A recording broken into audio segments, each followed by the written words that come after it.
नमस्कार, मैं उपासना। मशहूर शायर राहत इंदौरी नहीं रहे। उनका 11 अगस्त को इंदौर में देहांत हो गया। वो 70 साल के थे।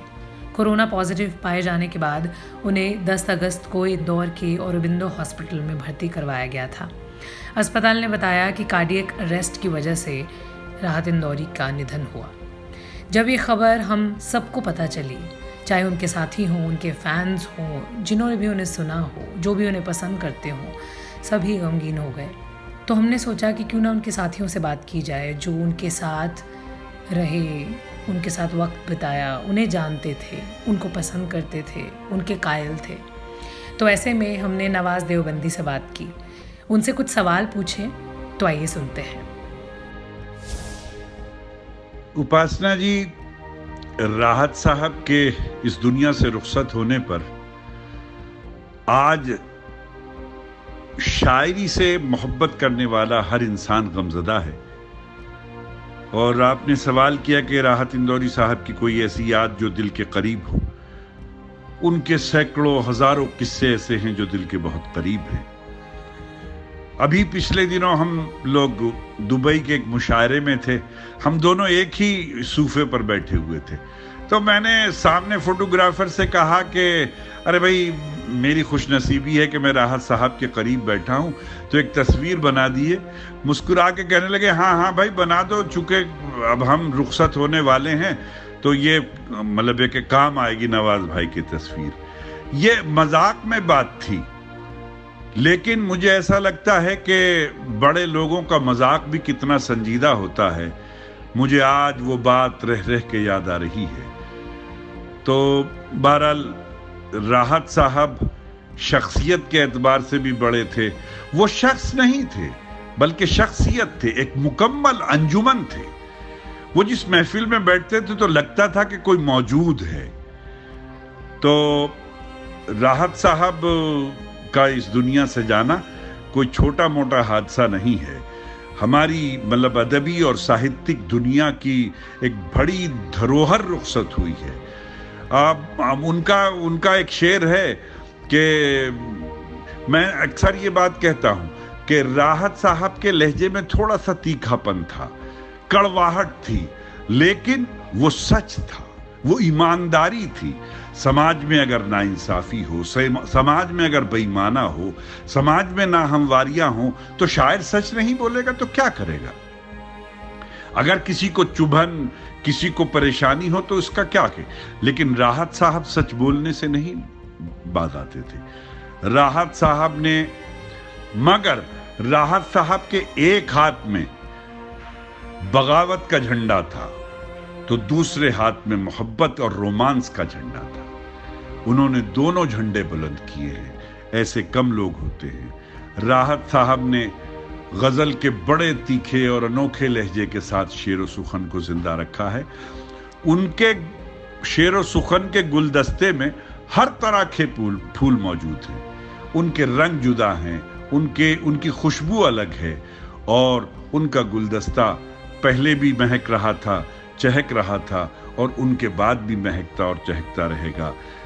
बात यह है कि लोग आमतौर से ये समझते हैं कि उनका लहजा एक खास अंदाज का था, लेकिन उन्हीं का शेर है कि जनाजे पर मेरे लिख देना यारो, जनाजे पर मेरे लिख देना यारो, मोहब्बत करने वाला जा रहा है। तो आज मोहब्बत करने वाला रुखसत हुआ है। आपने ये सवाल किया है कि राहत साहब का कोई शेर या गजल।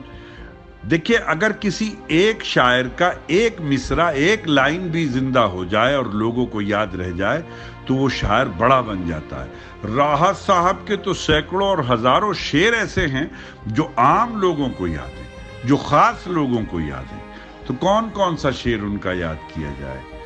वो उनका शेर है ना कि अफवाह थी कि मेरी तबीयत खराब है, अफवाह थी कि मेरी तबीयत खराब है, लोगों ने पूछ पूछ के बीमार कर दिया। एक और शेर है उनका, बहुत पुराना शेर है कि कब्र के पत्थर के नीचे थी मेरी अय्याशियां, कब्र के पत्थर के नीचे थी मेरी अय्याशियां, और मेरे आमाल का साया मेरे बच्चों पे था।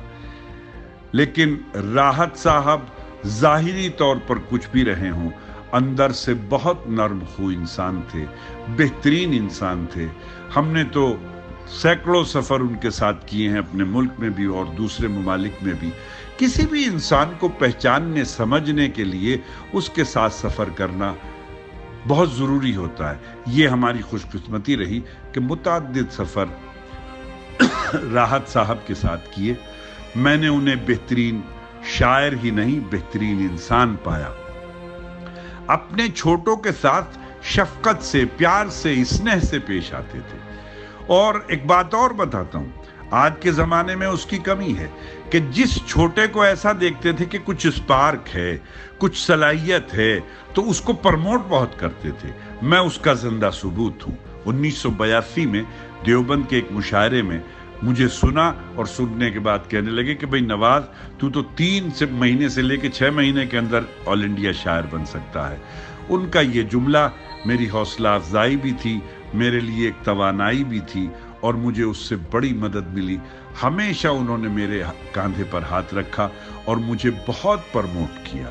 یہ ان کی وسیع القلبی تھی، یہ ان کے بڑا ہونے کی دلیل تھی۔ تو بہرحال بہت سارے شعر ایسے ہیں جو لوگوں کو زبانی یاد ہیں۔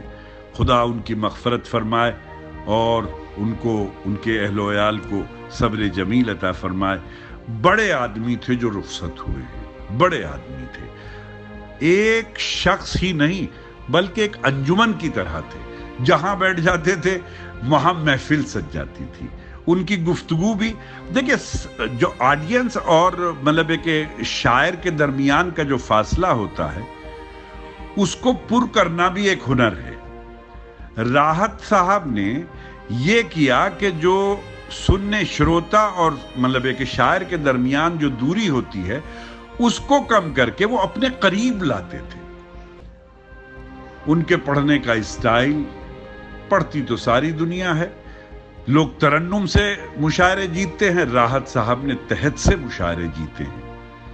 ایک اور بات بتاتا ہوں کہ راحت صاحب کا جو تحت تھا وہ ایک خاص انداز اور ایک خاص قسم کا تحت تھا۔ اور میں تو یہاں تک بھی یہ بات کہتا ہوں کہ راحت صاحب نے تحت اللفظ یعنی کہ تحت میں غزل کو پڑھ کر کے جو ان کا لہجہ تھا اس لہجے کو باقاعدہ ایک آرٹ بنایا، اور ان کے زمانے میں بھی کوئی ان جیسا ان کے انداز میں پڑھنے والا نہیں تھا، اور ان کے بعد بھی فی الحال کوئی ان جیسا پڑھنے والا نہیں ہے۔ آخر میں تو اپنا ایک شعر ان کو خراج عقیدت کے طور پہ پیش کرتا ہوں کہ زندگی ایسی جیو کہ دشمنوں کو رشک ہو، زندگی ایسی جیو کہ دشمنوں کو رشک ہو، موت ہو ایسی کہ دنیا دیر تک ماتم کرے، موت ہو ایسی کہ دنیا دیر تک ماتم کرے۔ راحت صاحب کا جانا ایسا ہی ہے کہ لوگ دیر تک ماتم کریں گے، دیر تک یاد کریں گے، لیکن ان کی شاعری کل بھی زندہ تھی، آج بھی زندہ ہے اور کل بھی زندہ رہے۔